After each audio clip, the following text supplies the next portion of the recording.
Hey guys, what's going on? Wanted to give you an update on the Jeep Wrangler here. Got 33s put on it. They're two 85/75 17s. They're technically an inch bigger than the Rubicon tires. Rubicons come with two 85/70 17s, which those are about like 32.6 inches, and the 285/75s are 33.7, so they're about an inch taller. And I do have a Sport S, but it does have Rubicon fender flares on it and inner wheel wells and everything. I don't have any rubbing issues, whether it's turning or going over bumps and stuff.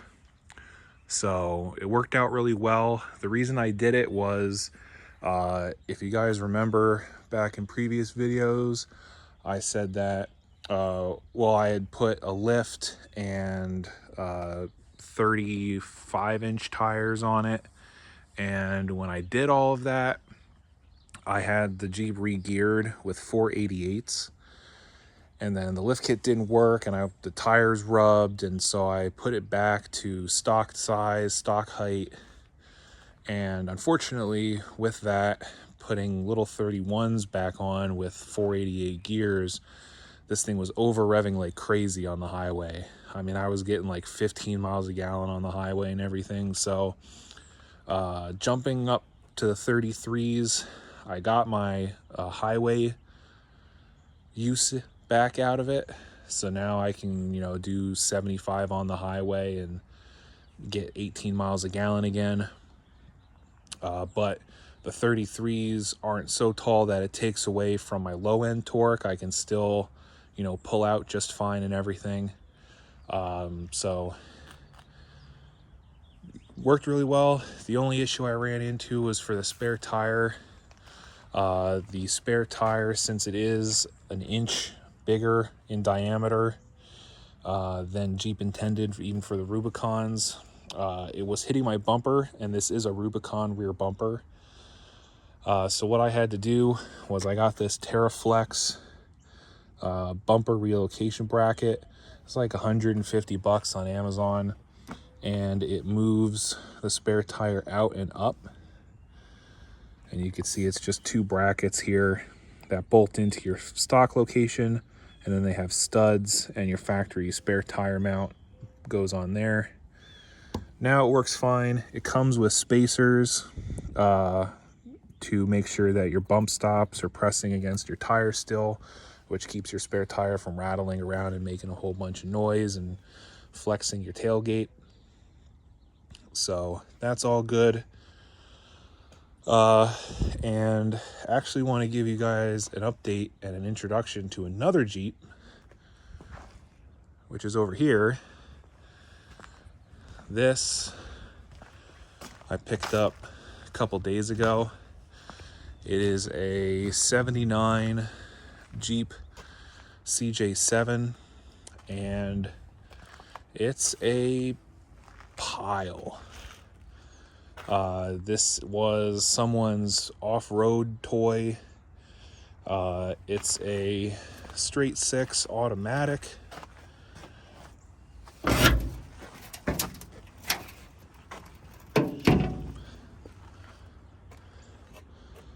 But I mean, you can just see how much mud is just caked on everything. And I power washed under here for probably 15 minutes, and I still wasn't able to get most of the sand off. It's almost like caked on there, baked on there. But yeah, it's a Jeep straight six. It's an automatic transmission.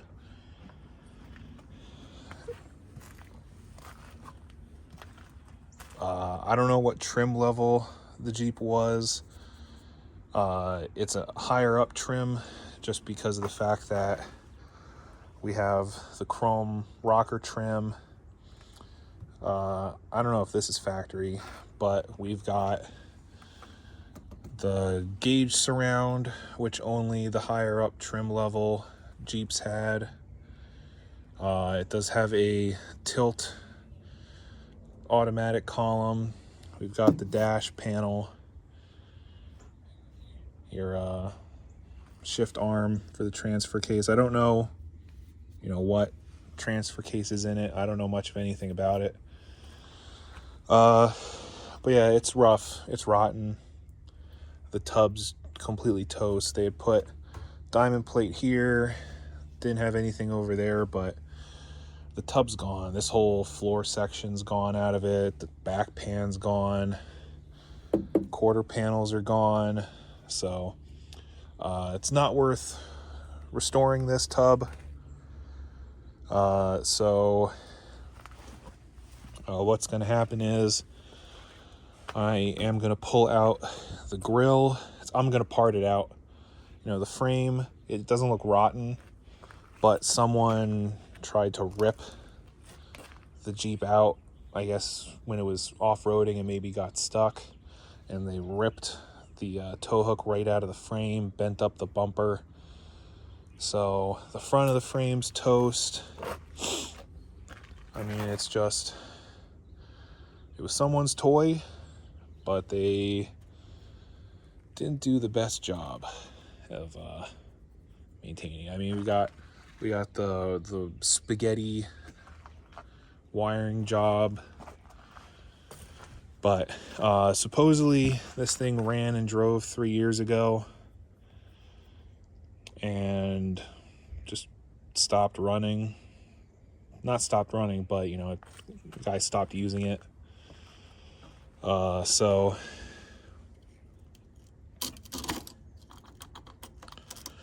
no clue what condition the engine's in. I mean, the under the valve cover doesn't look terrible.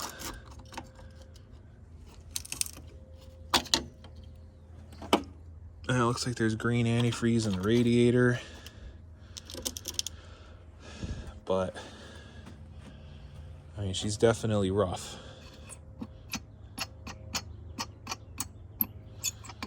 Pop the valve air cleaner cover off here. And I don't know what they were doing. I mean, they even got there's sand in the air cleaner.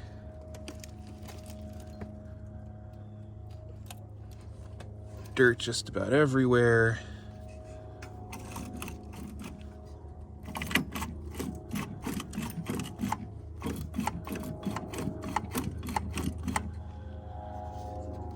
At least that's not seized. So I'll probably try and do a real welt run on it. Battery's dead, so I'll have to figure that out. But one note for you guys when you're buying Jeeps, especially CJs and YJs, definitely, if you actually care about getting one with a clean title that you can register, check to make sure your VIN plate's there. Jeeps, the VIN plate sits right in this pocket. They also call it a windshield wiper motor cover. Clearly, this one is missing. Not sure why. Because as far as I can tell, this is the original windshield frame. So I'm not sure why the VIN tag was taken out of it. But it is common on these Jeeps where they change the windshield frame and they don't swap the VIN plate back, that you might have a Jeep that doesn't have a VIN plate, or the VIN plate on it doesn't match.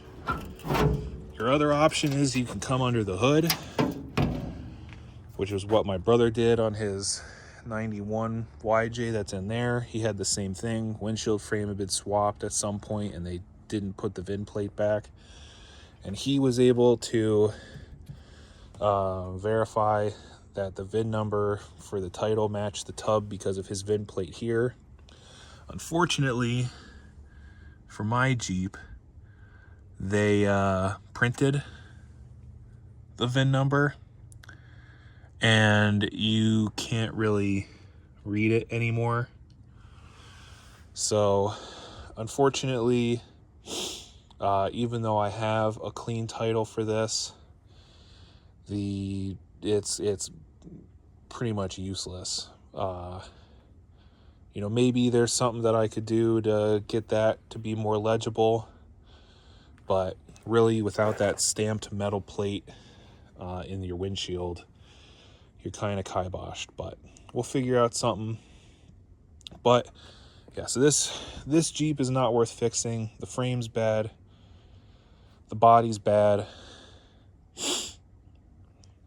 Who knows what condition the axles are in, but even then, they aren't axles that I want to use, because the Jeep did come with this YJ tub that it looks like someone was already working on turning into a CJ. You can see we have, they took the swing gate tailgate out and they've put the CJ style tailgate in it. And then we have another CJ dashboard in it. Here's what that VIN plate looks like. Again, this is not the VIN plate for the title I have, so it's useless, but it covers your wiper blade, your wiper motor. The tub's good. I do want to keep this as a CJ, and I want it to be functional. So the one thing that we'll have to do is swap over the top plate from the CJ tub. We'll have to cut that out, because on the YJs, your defrost vent comes here, goes through your dashboard, and then comes out. On the CJs, it goes right up through your windshield frame. So if you want to have defrost with having the CJ dash on a YJ tub, you do have to make that change, and I'll show you over here.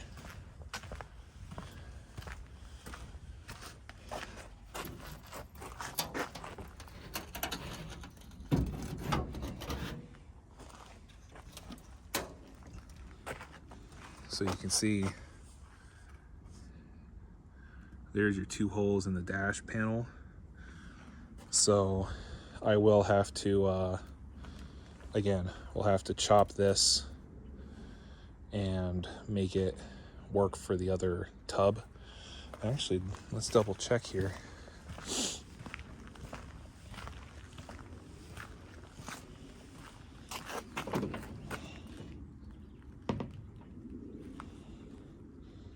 Oh yeah, those should be the same.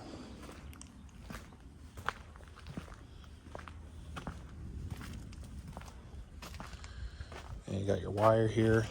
It does look like that the YJ tub over here doesn't have the holes in the same place for the windshield cover, but that's, you know, it'll be something down the road. The body shop can take care of all that.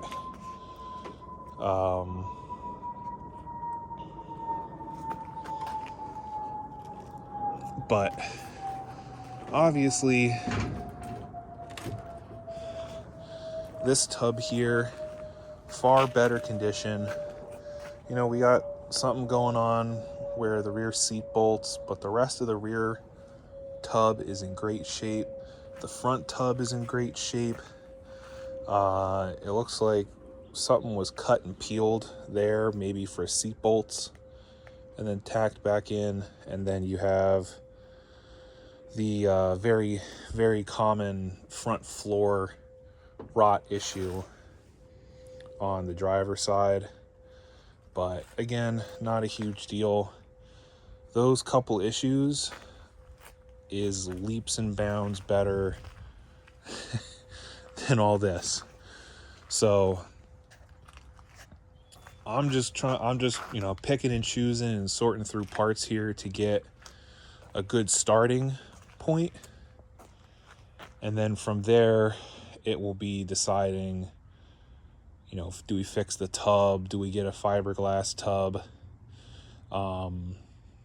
You know, what are we going to do? I am debating on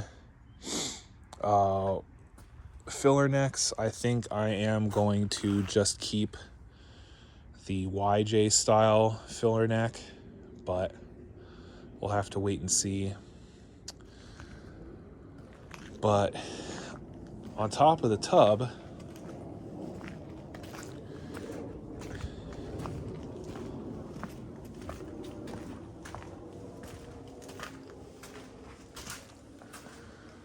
we also have all this goodness. So we have another CJ frame that doesn't have the ripped out front section, and it looks like the back has had some plating done. Whether that means that this back half of the frame was rotted out, who knows? But, you know, again,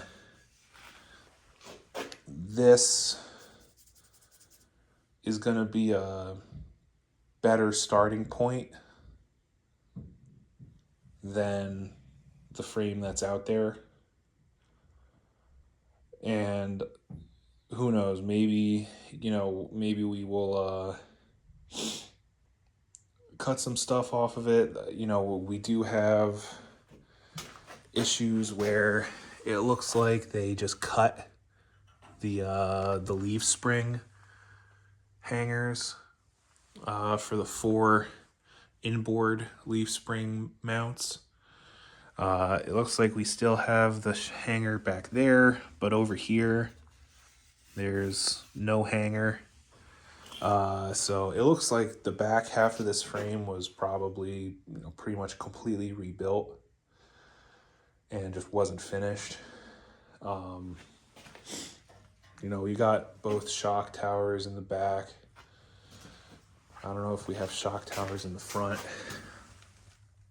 No, we don't, but I know it has spare shock towers that were in that YJ tub. And then we have a set of 1-tons here. I don't know for sure what they are exactly, but they're most definitely 1-tons. You know, I don't know. They got whatever that is going on there, and it's definitely an older setup. But again, I don't know. You know, it's got kingpins. Maybe it's a Dana 60 front. I don't know. I'd have to do digging around and figure it out. And same thing in the back here.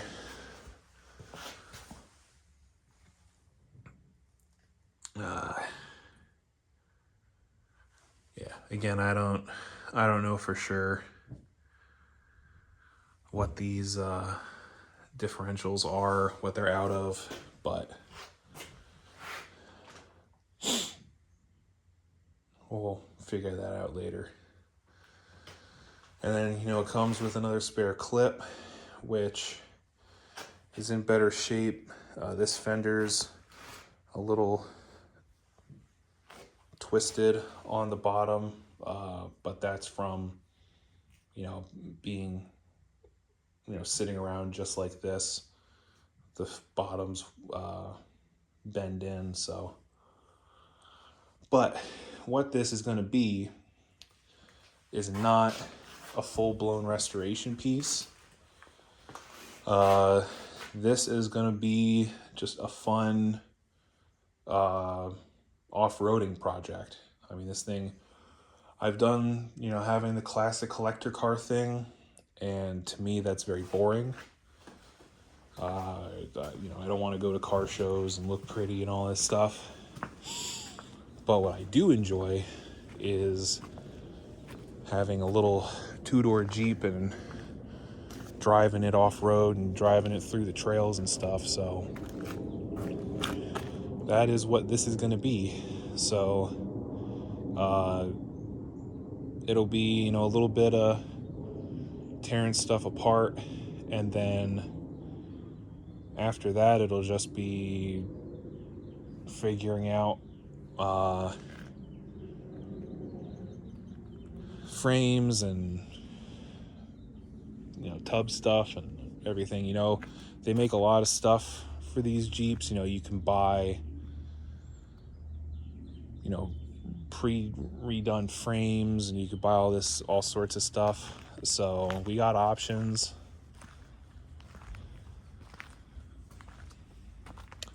But yeah, so there's the new project. I'll catch you guys later.